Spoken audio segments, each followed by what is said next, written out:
Bonjour à tous. Au nom de la Chambre de commerce et d'industrie française en Pologne, ainsi que de notre partenaire Cridotaxand, nous vous souhaitons la bienvenue au webinaire sur la Pologne et les possibilités d'investissement.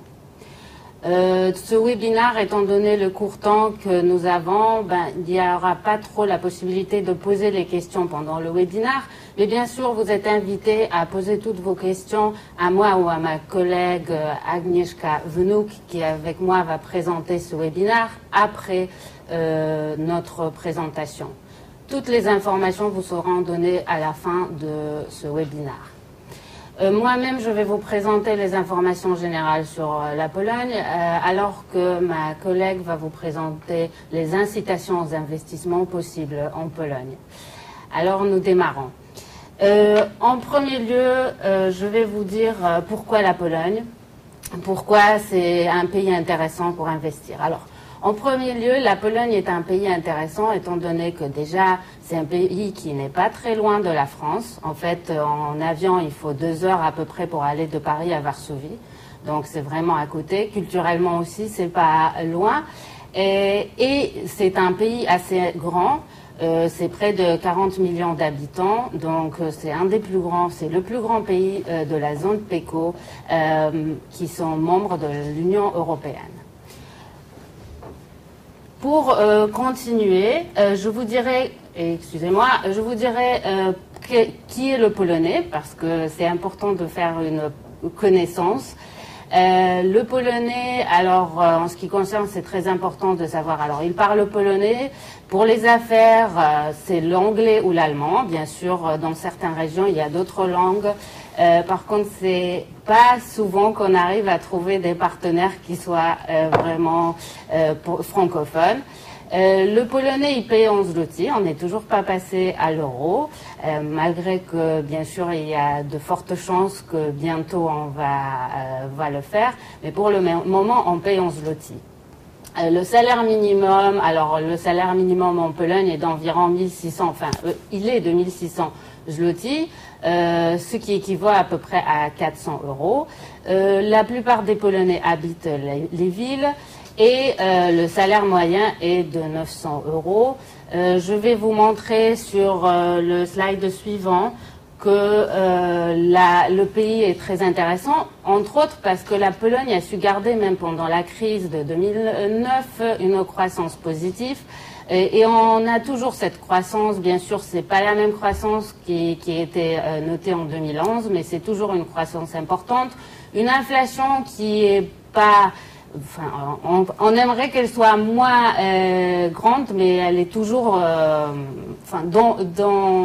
pas très grande. On a un taux de chômage qui malheureusement inquiète un peu parce qu'il arrive à presque 11%, ce qui est à peu près similaire au taux de chômage de la France. Et la Pologne est un pays qui attire beaucoup les investisseurs. L'année passée, en 2012, il n'y avait que 2 pays qui ont noté une augmentation des investissements, la Pologne et l'Espagne. Donc on va essayer de vous expliquer pourquoi la Pologne est un pays aussi intéressant pour investir. Alors, je vais peut-être vous parler un peu pourquoi la Pologne est intéressante, parce que, entre autres, le pouvoir d'achat des Polonais augmente. Comme vous voyez ici, les Polonais gagnaient beaucoup moins au début, au milieu des années 90. Maintenant, on arrive à des salaires d'environ 900 euros et ces salaires sont en constante augmentation.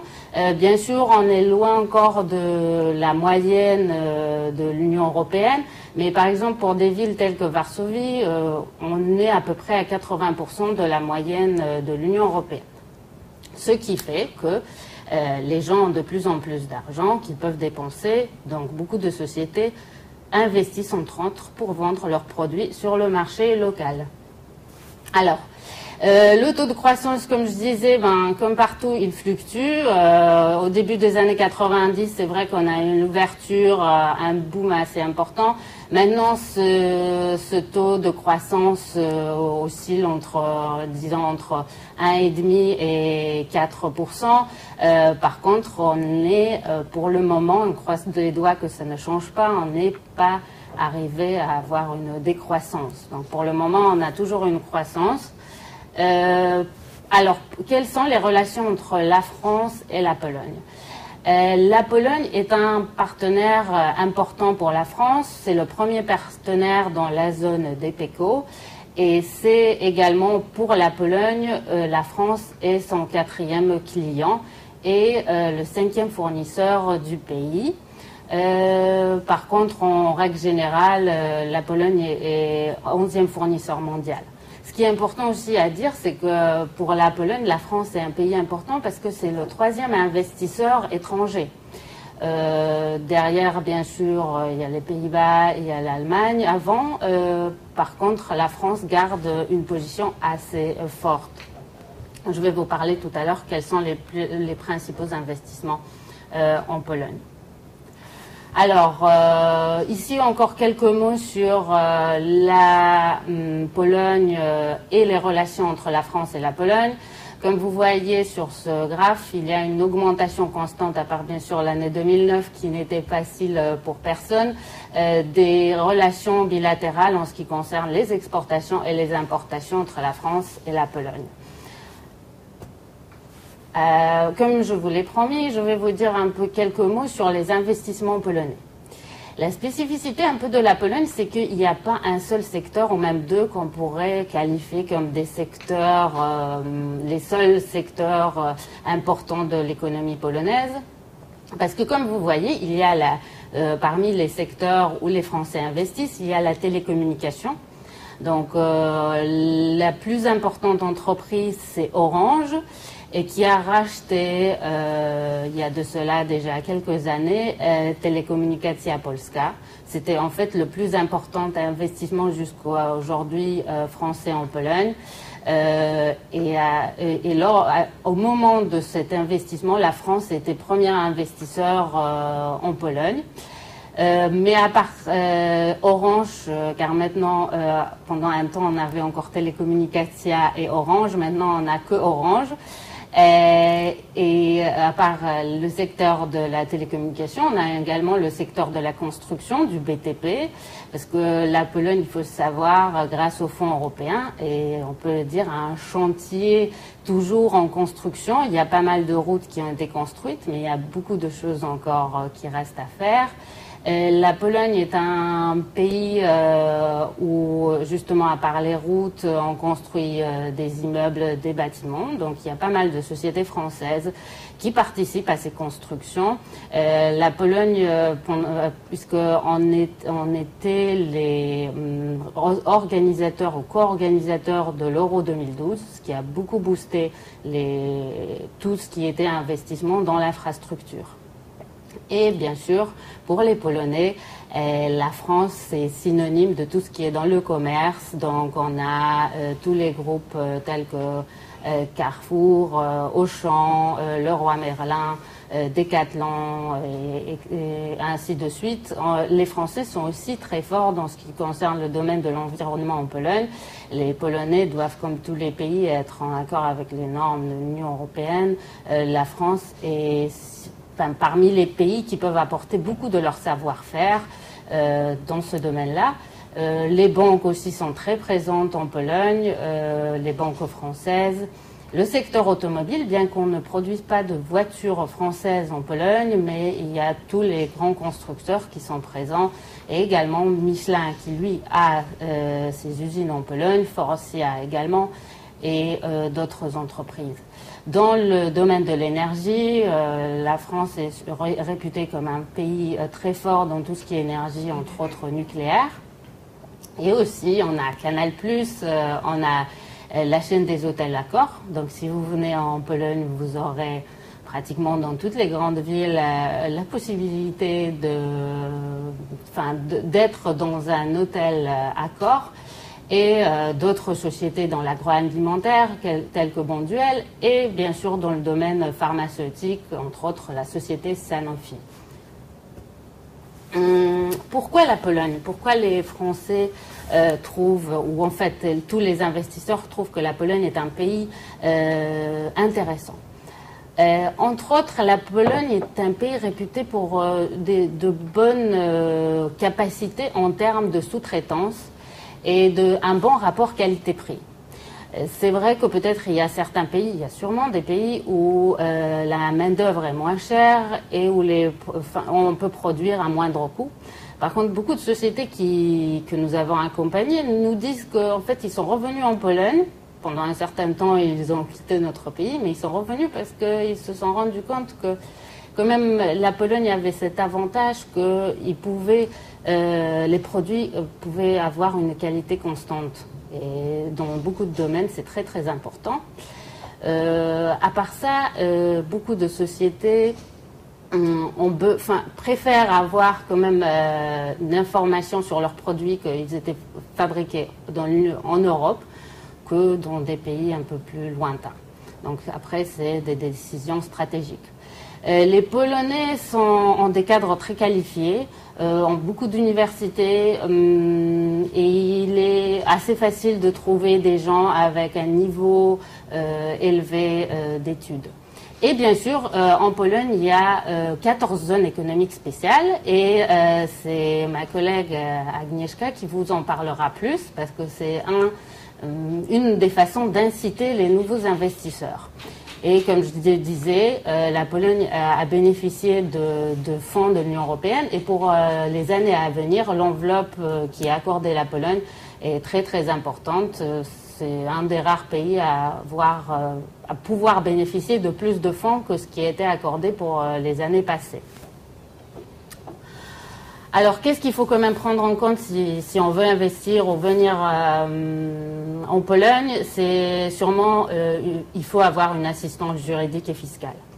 Étant donné que le droit polonais change, il y a certaines choses qui ne sont pas les mêmes entre le début, par exemple, de nos investissements et le jour d'aujourd'hui. Donc, il faut bien choisir son juriste, son comptable, parce que c'est primordial, on peut le dire comme ça. Et sinon, il y a aussi le risque de change à prendre en considération. Comme je disais tout à l'heure, on est toujours au zloty et le zloty fluctue, bien que ces fluctuations ne sont pas aussi importantes que les années précédentes, mais il y a quand même des variations à prendre en compte. Le taux de la TVA qui est assez important, un des plus élevés dans l'Union européenne, il est de 23%. Et bien sûr aussi, la Pologne est quand même un pays ouvert depuis assez longtemps et la concurrence existe. Donc, comme partout, il faut bien se préparer avant de venir en Pologne. Alors, quelques informations sur les secteurs porteurs. Ce que je voudrais dire, c'est que c'est pas exhaustif. Il y a sûrement d'autres secteurs où des sociétés françaises trouvent leur place. Mais je veux parler de quelques secteurs qui sont parmi les secteurs importants où il y a des choses à faire en Pologne. Alors, le secteur médical. La Pologne, à part le secteur public, il y a bien sûr le secteur privé. Il y a certaines incitations aussi, des aides de soutien du gouvernement. Donc la Pologne a besoin de certains, par exemple, appareils médicaux. Certaines choses sont produites sur place, bien sûr. Le secteur agroalimentaire, parce que les Polonais aiment bien les nouveautés. Il y a certains produits des produits français qui se sont très bien adaptés au marché polonais. Et les Polonais sont de plus en plus intéressés par la consommation des produits bio, même si pour le moment ça concerne surtout les grandes villes, un public un peu averti et des gens qui ont des moyens financiers. Les technologies IT, parce que la Pologne est très forte, par exemple dans la production de certains jeux tels que The Witcher, c'est un jeu qui est très très connu aux États-Unis.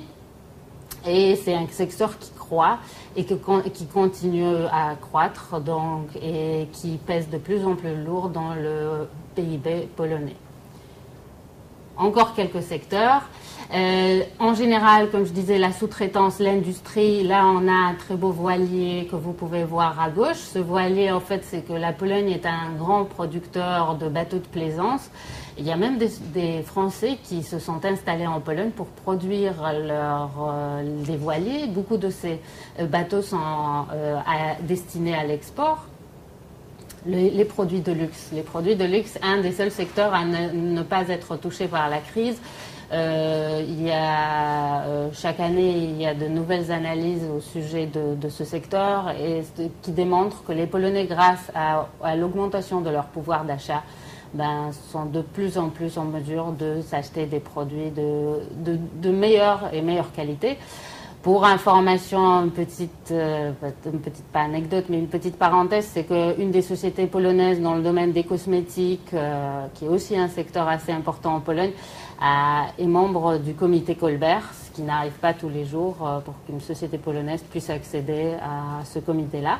Et le secteur aéronautique, c'est un secteur où les Polonais sont très très forts, même si on ne produit pas sur place d'Airbus ni de Boeing, mais dans la plupart des avions, il y a quand même des sous-ensembles qui ont été produits en Pologne et beaucoup de sociétés internationales produisent sur place. Il y a une vallée aéronautique et c'est un secteur aussi qui marche très très fort. Et comme je disais, il y a pas mal d'autres secteurs, mais je ne peux pas prendre tout le temps imparti à cette présentation, donc je passe au slide suivant pour vous dire un peu qui est le Polonais, le consommateur ou les personnes à qui vous aurez à voir en Pologne, parce que même si vous investissez en Pologne, il y a beaucoup de sociétés qui investissent et puis une partie de leur production est écoulée sur place.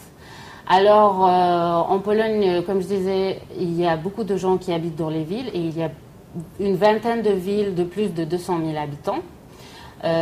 Les Polonais consomment toujours assez, ce qui a permis, entre autres, c'est un des facteurs qui a permis de ne pas avoir autant de problèmes pendant la crise, parce que les sociétés arrivaient à vendre leur production sur place, même si à l'export, ça baissait.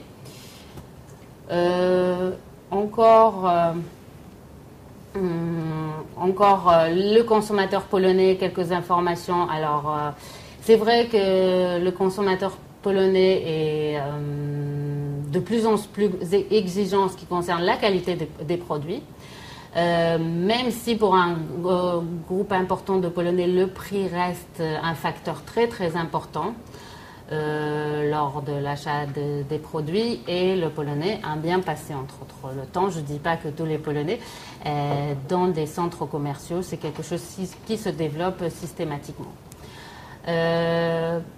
Quelques informations un peu d'ordre culturel sur la Pologne et le Polonais. Les Polonais sont des gens très hospitaliers.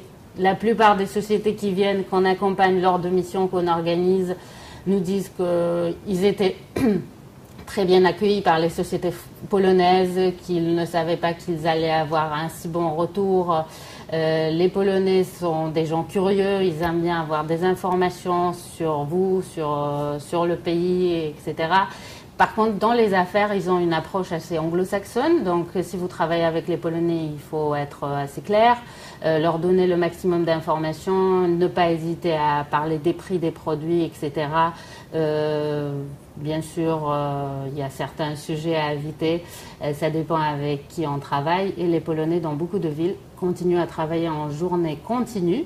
Et ce qui fait que si vous voulez les inviter à déjeuner, ça serait plus facile que même de les inviter à dîner.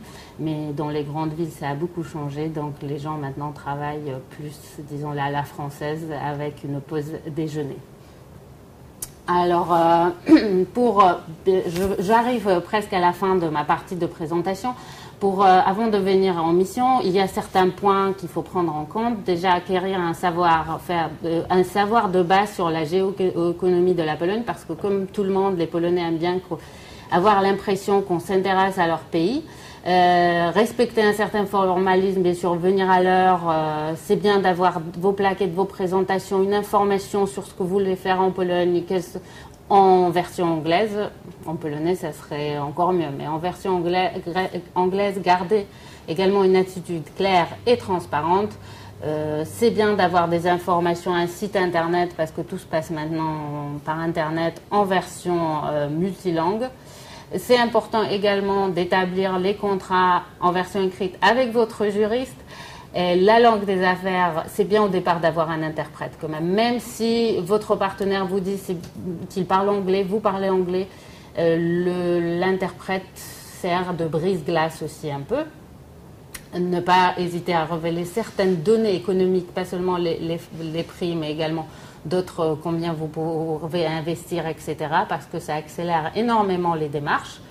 Et bien sûr, avoir recours aux informations de notoriété sur vos partenaires potentiels. Pour vous inciter encore plus à venir en Pologne, parce que la Pologne est un très beau pays, je vais vous présenter 3 peut-être photos de la Pologne. La première photo, c'est un des parcs, je pense le plus grand parc de Varsovie, qui est le parc Łazienki. Ce qu'il faut savoir, c'est que Varsovie est une des rares capitales au monde à être limitrophe avec un parc, en Pologne, il y a pas mal de parcs qui sont partout dans tout le pays, en fait. Donc, c'est un pays assez vert. Un tiers, c'est des surfaces boisées. Donc, encore un secteur qui est important. Donc, ça, c'est la première, c'est le parc de Łazienki. Donc, si vous venez à Varsovie, il faut sûrement visiter ce parc-là. La Pologne est le seul pays en Europe à avoir un désert, même si ce n'est pas un grand désert, même s'il se trouve près de la mer, mais il est qualifié comme étant un désert, avec des vraies dunes. Et la Pologne aussi, c'est le pays des lacs, de Mazurie. C'est une très très belle région, comme vous voyez sur cette photo. Et parmi ces régions-là, vous avez les 14 fameuses zones spéciales. Pour citer comme exemple la zone Starachowice sous zone Puławy, avec quelques exemples, entre autres la société Air Liquide qui s'y trouve dans cette zone-là. Et pourquoi c'est intéressant dans ce type de zone? Entre autres, pour cette zone précise, c'est qu'il y a des facilités, il y a une infrastructure qui est sur place, il y a un accès privilégié aux ressources, il est possible de coopérer sur plusieurs niveaux, on a accès à certains produits qui peuvent servir à la production et on peut avoir une coopération très large. Ce qui est intéressant aussi, que dans cette zone-là, il y a vous pouvez, si vous vous intéressez aux oiseaux, etc., il y a une partie qui est consacrée ou pas consacrée, où il y a des oiseaux qui s'y trouvent, parce que c'est une réserve naturelle, et que malgré qu'il y a une zone de l'industrie, on a su garder cette réserve-là. Donc maintenant, je vais passer le micro à ma collègue Agnieszka Wnuk, qui vous parlera plus en détail justement de ces zones, comment faire pour être dans ces zones, quelles sont les incitations aux investissements. Et je vous remercie pour cette première partie. Bonjour. Comme Nadia a dit, les zones économiques spéciales sont des parties du territoire polonais dans lequel l'activité économique peut se faire suivant des conditions préférentielles. Ça veut dire que les entrepreneurs dans les ZES peuvent bénéficier de l'exonération de l'impôt sur les revenus pour les revenus obtenus par l'activité dans la zone. Il est important que pour profiter de cette exonération, il faut obtenir une autorisation. Cette autorisation est accordée par le gestionnaire de la zone suite à un appel d'offres ou à des négociations. La montant de l'aide publique, ça veut dire la montant de l'exonération de l'impôt, dépend de certaines conditions. Premièrement, ça dépend de dépenses d'investissement liées à de nouveaux investissements. Alors, ce sont seulement les nouveaux investissements qui sont pris en compte. Et puis, le montant de l'aide dépend aussi de l'intensité de l'aide, qui diffère selon le lieu d'investissement et la taille de la société. Et en cas de petites et de moyens entrepreneurs, l'intensité accrue respectivement de 20 et de 10%. L'intensité, c'est important que l'intensité ne peut être dépassée pour un investissement donné. Ça signifie que si la société bénéficie de plusieurs mesures, de plusieurs ressources, de l'aide, les règles en matière d'aide doivent être respectées. Les dépenses d'investissement comprennent les dépenses éligibles à l'aide publique ou les coûts de 2 années de main-d'œuvre pour les salariés nouvellement embauchés dans la zone. L'autorisation, le permis est accordé pour la plupart de catégories d'activités, mais il y a certaines exceptions. Les investissements, les coûts éligibles à l'aide, ce sont des coûts d'investissement engagés dans la zone pendant la durée des permis.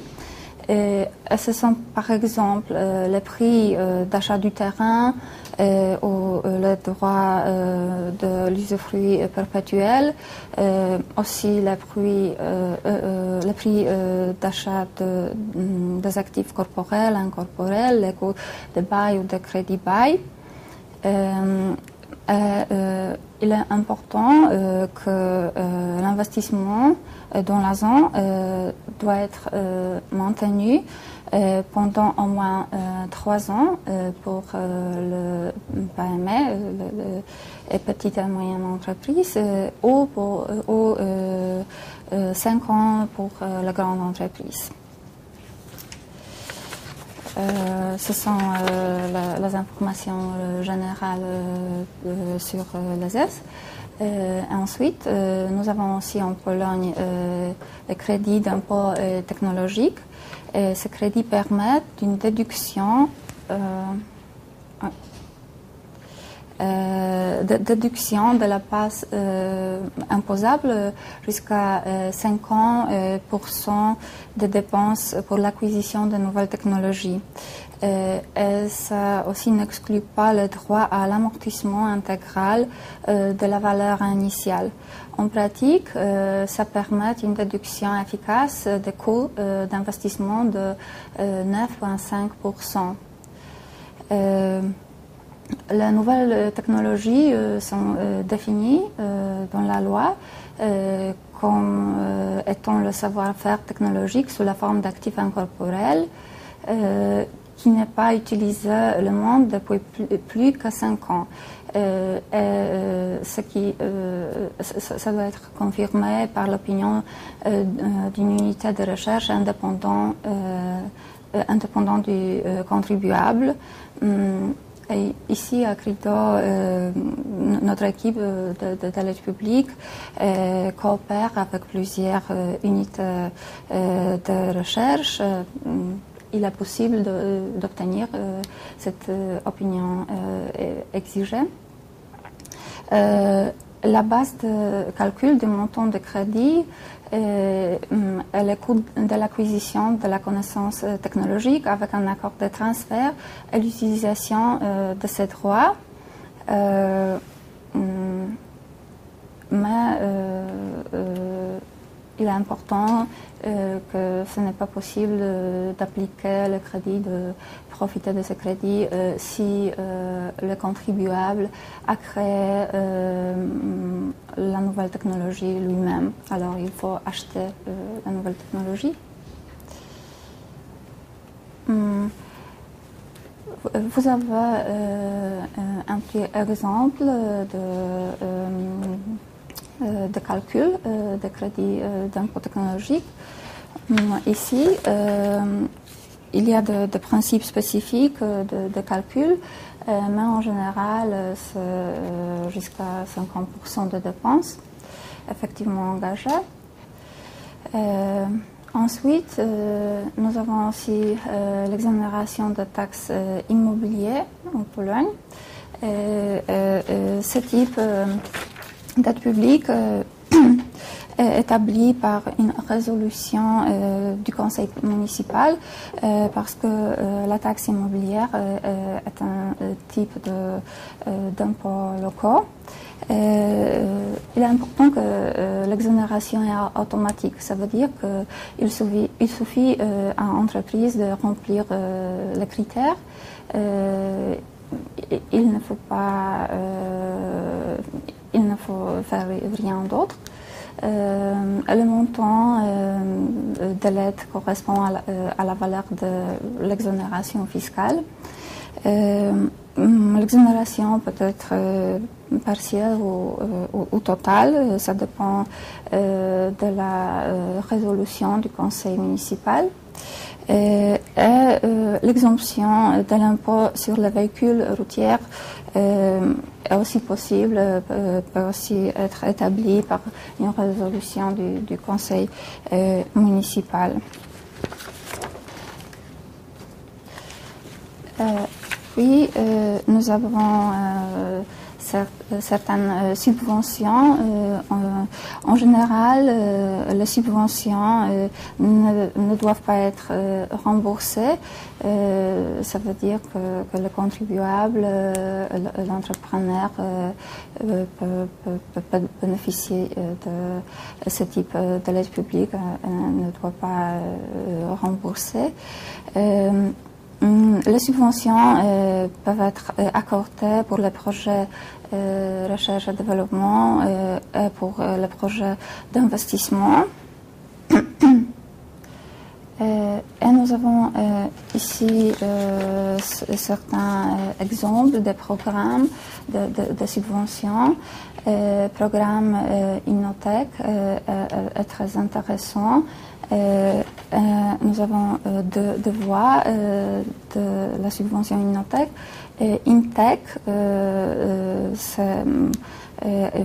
c'est une subvention adressée à un consortium de recherche et aux sociétés. Grandes sociétés aussi, les PME.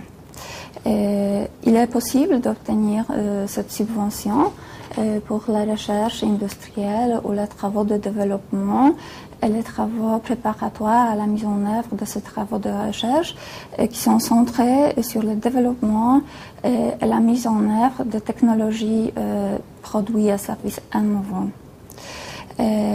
Par exemple, Intech a été attribué pour le projet de développement d'un bus avec vibration à prix réduit, de nouvelles technologies d'impression et de développement de nouvelles technologies de prothèses auditives.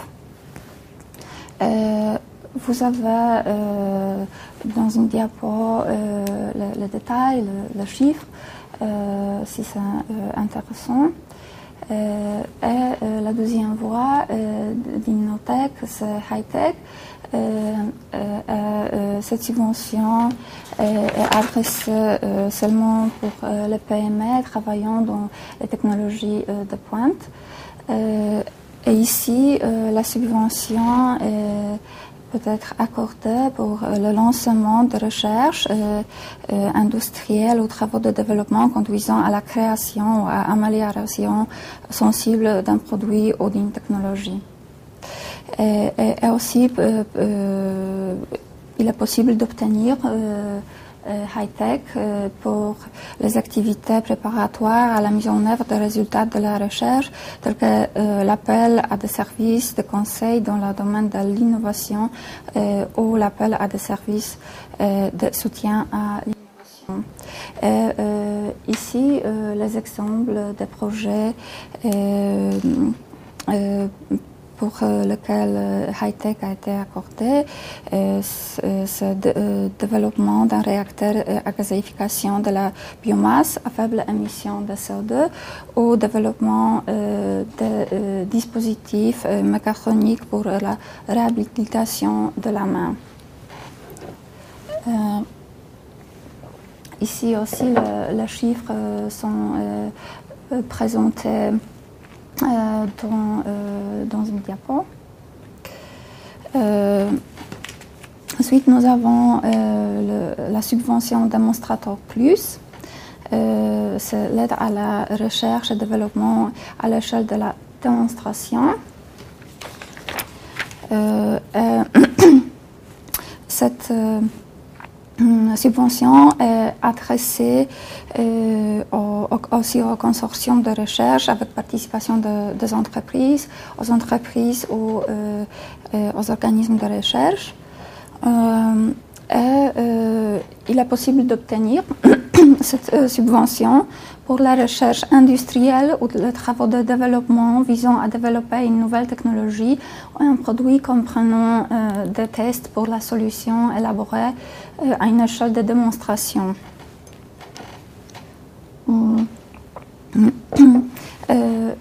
Notamment, l'aide ici peut être accordée pour les grands projets intégrés de R&D, axés sur la commercialisation des résultats de recherche, comprenant toutes les étapes des travaux de recherche jusqu'à la préparation d'un produit innovant.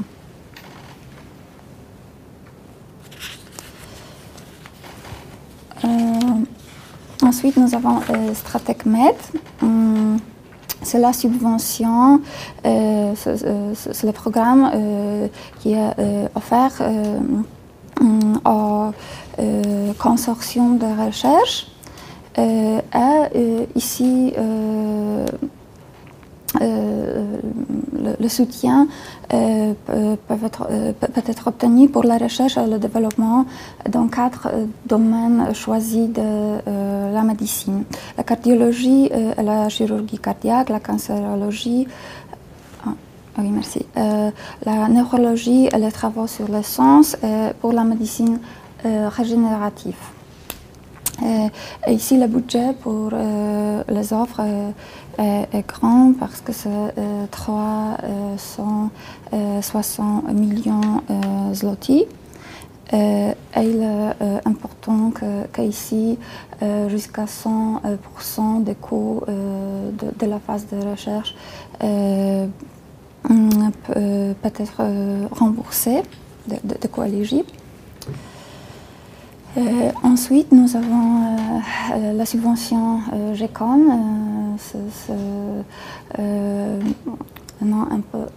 Peut-être un peu drôle, mais c'est l'abréviation de générateur de concept écologique.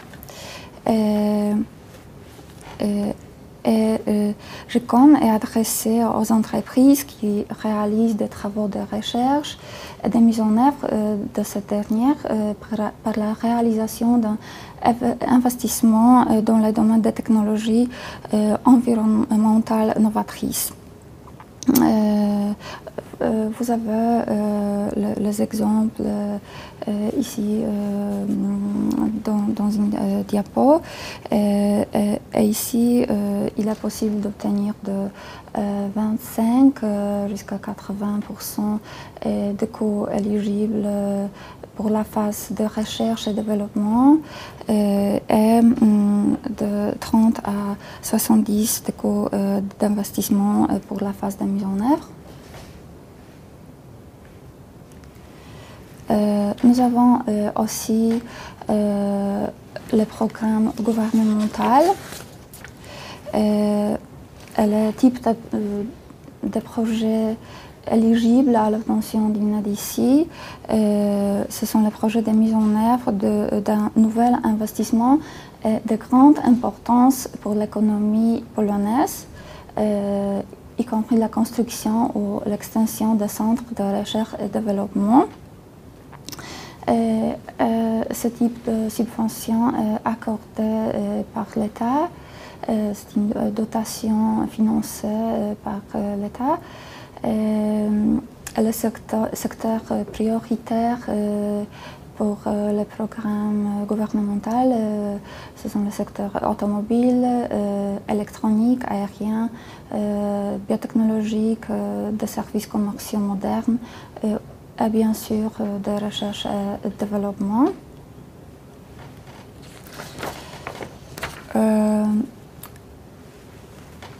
Le chiffre, le montant d'aide qui peut être obtenu ici est présenté dans une diapo. La troisième partie, ce sont des sources de financement préférentiels. Parmi ce financement préférentiel, nous avons le projet urbain à caractère commercial. L'initiative Jessica est ici la plus importante selon nous. Aussi, les projets de gestion de déchets peuvent se qualifier pour ce financement préférentiel. Initiative Jessica. En Pologne, c'est un programme qui permet d'utiliser une partie de l'argent provenant des fonds de l'Union européenne pour des investissements remboursables dans des plans de développement urbain intégrés. C'est important que ces plans doivent être inclus dans le document de stratégie locale.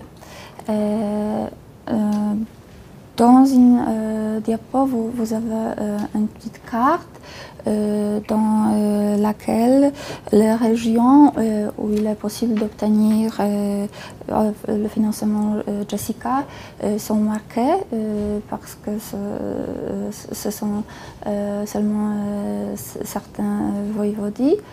Donc ce sont les régions marquées en clair, oui. Oui, c'est ça.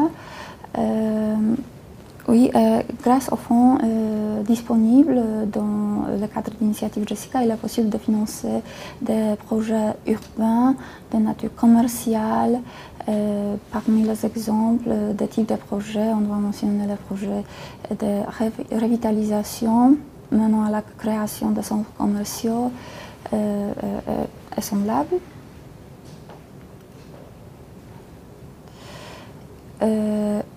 Puis, nous avons les projets de gestion de déchets municipaux.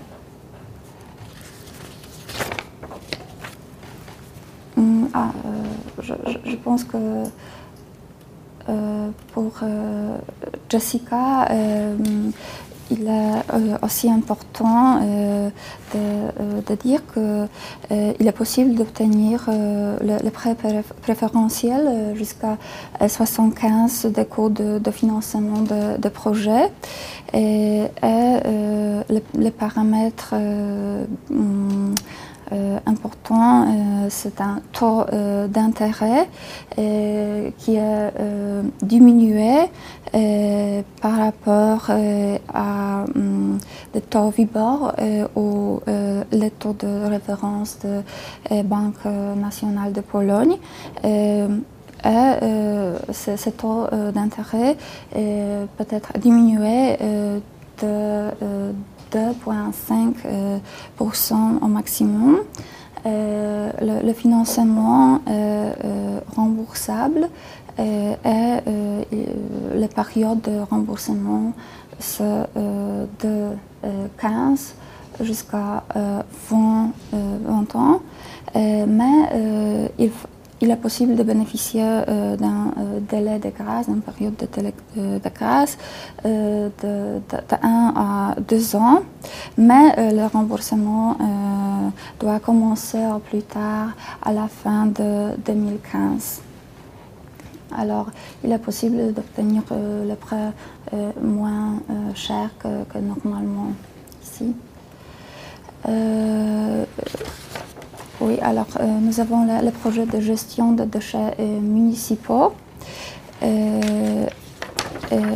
ici, le prêt préférentiel du Fonds national de protection environnementale et de gestion des eaux peut être obtenu. Ce type d'aide, c'est aussi le prêt préférentiel jusqu'à 75 de coûts éligibles dans l'investissement avec possibilité de rachat, c'est important. Alors le prêt peut être annulé. Type de projets qui sont éligibles à l'obtention d'une aide ici, ce sont la construction de nouvelles installations, modernisation ou l'extension d'installations existantes pour la préparation des déchets municipaux dans le processus de valorisation de recyclage, aussi la valorisation y compris le recyclage des déchets municipaux. Et aussi les autres. Le deuxième type de projet, c'est la construction ou adaptation de décharges existantes aux exigences de la loi applicable si ces travaux concernent des éléments fonctionnels liés à des projets cités avant. Budget disponible pour l'année 2011-2016 assez grand, plus que 500 millions zloty, alors 120 millions d'euros.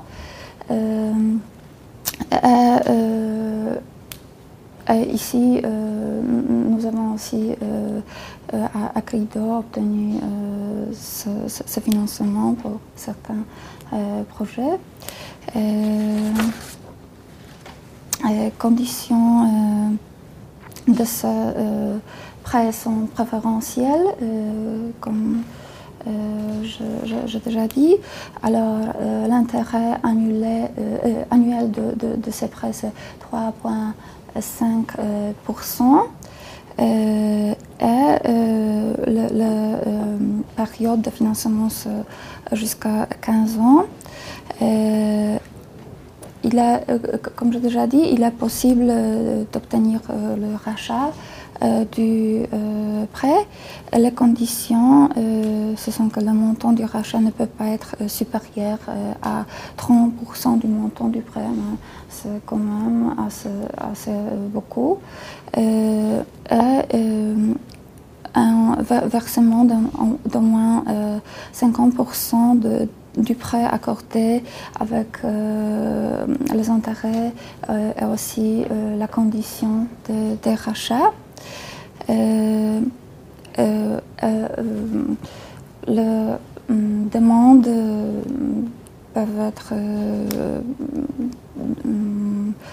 données tout le temps, alors il n'y a pas de tour de candidature ou des choses comme ça. Alors il ne faut pas attendre, par exemple, ici pour obtenir ce financement. Et puis, nous avons aussi les projets de gestion de déchets autres que municipaux. Et ici aussi, il est possible d'obtenir prêt préférentiel jusqu'à 75% de coûts éligibles. Le type de projet éligible à l'obtention d'une aide ici, ce sont des projets de la construction de nouvelles installations, modernisation ou l'extension d'installations existantes pour la préparation des déchets dans le processus de valorisation de recyclage, la valorisation et le recyclage des déchets. Aussi les autres tâches liées à la collecte des déchets contenant des substances réglementées et à leur récupération et collecte et élimination. Ici, le budget disponible est aussi assez grand, c'est 355 millions zloty. Et aussi les demandes sont traitées lors de la réception. Alors, il est possible d'obtenir ce prêt tout le temps. Ici, aussi, les conditions en général sont semblables. Alors, le taux d'intérêt annuel du prêt, c'est 3,5%. Il est aussi possible d'obtenir le rachat du prêt. En général, les conditions sont, j'ai déjà présenté pour les déchets municipaux. Alors, c'est tout. D'accord, alors on arrive à peu près à la fin de notre webinaire. J'espère que ce webinaire vous a permis d'avoir des informations sur la Pologne, sur les incitations pour investir en Pologne. On n'a pas vraiment beaucoup de temps lors de ce type de webinaire, donc on essaye d'une façon assez condensée de vous présenter les informations au maximum, bien que sûrement il y a d'autres informations qu'on aimerait vous présenter, et je suis persuadée que vous avez peut-être des questions sur ce dont nous avons parlé, Agnieszka ou moi-même. Donc sur ce dernier slide, vous avez nos coordonnées. Si vous le souhaitez, vous pourrez nous contacter par mail, également par téléphone, aux adresses précisées. Bien sûr, il sera également possible de revoir toute cette transmission tranquillement pour pouvoir encore une fois se pencher sur toutes les aides accordées aux entreprises qui souhaitent investir en Pologne. En ce qui concerne, pour ma part, en ce qui concerne la Chambre de commerce et d'industrie française en Pologne, vous pourrez nous rencontrer lors de nos journées pays que nous organisons avec les chambres de commerce. Donc je vous invite à vous rapprocher de la Chambre de commerce de votre région pour voir quand est-ce que nous serons présents.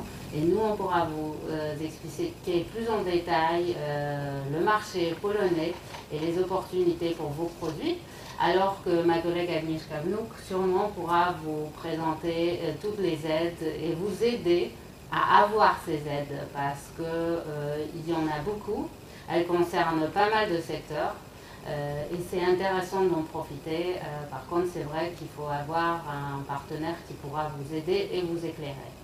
Donc je vous dis peut-être à la prochaine fois, et peut-être on aura l'occasion de revoir certains de vous en France.